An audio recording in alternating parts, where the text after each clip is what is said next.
안녕하십니까? 몸과 마음의 치유를 지향하는 하이슨 힐링하우스가 여러분과 함께합니다. 하이슨 힐링하우스는 가정교육, 자아성장, 인체정화 등 다양한 프로그램을 통해서 더 많은 분들이 몸과 마음의 건강을 되찾고 행복한 삶을 누릴 수 있도록 도와드리고 있습니다. 이번 달 읽어드리는 책은 대한발효해독학회 고문이시며 인체정화 프로그램의 창시인인 김세현 선생이 지으신 5%는 의사가 고치고 95%는 내 몸이 고친다 입니다. 인체정화 건강혁명, 스스로 고치는 몸 이야기. 약 먹고 병원 다니는 것을 당연하게 생각하지 마라. 비만과 고혈압, 당뇨, 암으로부터 벗어나려면 몸부터 정화하라. 내 몸은 스스로 회복한다. 비우고 새로 채우는 인체정화 프로그램. 오늘 나누게 되는 내용은 Chapter 1 의학이 발달하는데 아픈 사람은 왜 늘어날까? 중에 두 번째 부분이 되겠습니다. 노폐물 권하는 사회. 자동차를 수리하려면 고장 원인에 대해 알아야 하듯 우리 몸을 고치려면 병의 원인에 대해 알아야 한다. 지금 우리를 둘러싼 환경은 유해한 수준을 넘어 우리 생명을 위협하고 있다. 농약에 찌든 먹거리, 가공식품에 들어가는 온갖 첨가물, 배기가스, 인공향기, 염소가 함유된 물, 화학 처리된 옷, 정체를 알 수 없는 온갖 약물, 플라스틱으로 만든 용기 등 우리가 먹고 마시는 모든 것 속에 독성 물질이 들어있다고 해도 과언이 아니다. 이런 물질로부터 스스로를 보호하기에 우리 몸은 너무나 약해져 있다. 바쁜 생활로 운동을 하지 못하게 되고 그로 인해 체온이 떨어지는 등 현재 우리를 보호할 방법이 막연한 상황이다. 당뇨 증세를 갖고 있는 사람이 1천만에 육박하고 암으로 사망하는 확률이 2.5명당 1명까지 올라가도 속수무책. 그 모든 것을 운명 탓으로 돌린다. 가난할수록 수명이 짧다는 통계 자료가 있듯 빈부의 차이에 따라 건강의 격차도 벌어지고 있다. 이젠 건강이 개인의 문제가 아니라 사회적으로 해결해야 할 숙제가 된 것이다. 상황이 이렇게 안 좋아진 것은 세상이 변했기 때문이다. 더 맛있고, 더 냄새가 좋고, 더 색깔이 그럴듯해야 팔리는 경제 구조 속에서 사회는 소비자에게 독성 물질을 권할 수밖에 없다.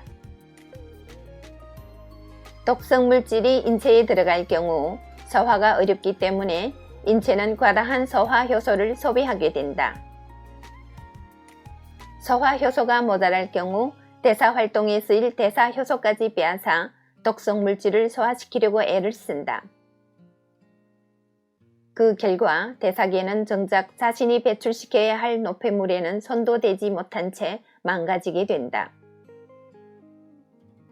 노폐물이 노폐물을 부르는 악순환이 이어지는 것이다. 서양 의학에서 노폐물이라고 부르는 것은 한의학에서는 어혈이라고 한다. 어혈이라 함은 한마디로 피가 탁해진 상태를 말하는데 구체적인 모습을 띈 경우와 추상적인 개념까지 모두 포함하고 있다. 스트레스 요인으로 기혈의 흐름이 엉킨 것도 어혈이지만 피가 끈적끈적해져서 말초 혈관까지 도달하지 못하는 상태, 생리혈이 색깔이 검고 덩어리지는 상태까지 모두 포함하는 개념이다. 어혈이 심할 경우 혈관을 막는데 이는 신체 조직이 괴사로 이어지는 등 아주 심각한 상태로 발전하게 된다. 건강을 지키는 가장 좋은 방법은 독성 물질과 거리가 먼 생활을 하는 것이다. 하지만 도시에 집과 직장을 가진 현대인이 모든 것을 버리고 산골로 들어갈 수는 없다. 그렇다면 우리는 어떻게 건강을 지킬 수 있는 걸까? 그 방법을 알려면 우선 우리 주변에 만연한 독성 물질의 심각성을 알아두는 일이 중요하다.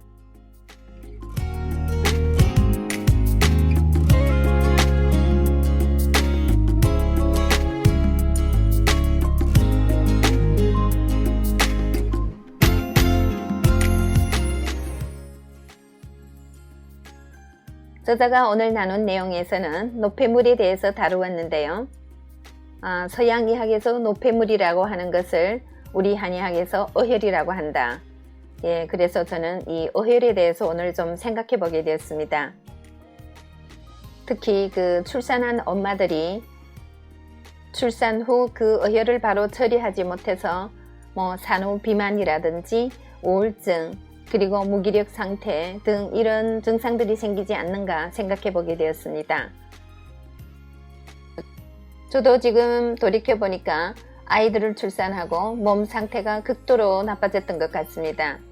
짜증도 많이 나고 화도 많이 나고 몸이 무기력한 상태가 한동안 지속되었던 것 같습니다.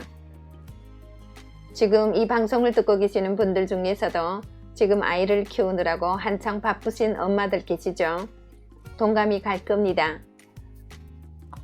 저자는 어혈이 심할 경우 혈관을 막아 신체 조직이 괴사로 이어지는 아주 심각한 상태로 발전한다고 얘기했습니다. 저도 아주 공감이 가는 부분입니다. 그리고 건강을 지키는 가장 좋은 방법은 독성 물질과 거리가 먼 생활을 하는 것이다 라고 하셨는데 앞으로의 내용들이 기대가 됩니다. 독성 물질에는 어떤 것들이 있으며 우리가 앞으로 어떻게 건강을 지킬 것인지 앞으로 나누게 될 내용을 기대하면서 오늘의 내용은 여기에서 마치겠습니다. 애청해주신 여러분 대단히 감사합니다. 여러분의 건강, 행복, 풍요를 기원합니다. 오늘도 좋은 하루 되시고 내일 이 시간에 또 뵙겠습니다. 상해에서 이춘아가 여러분과 함께 했습니다.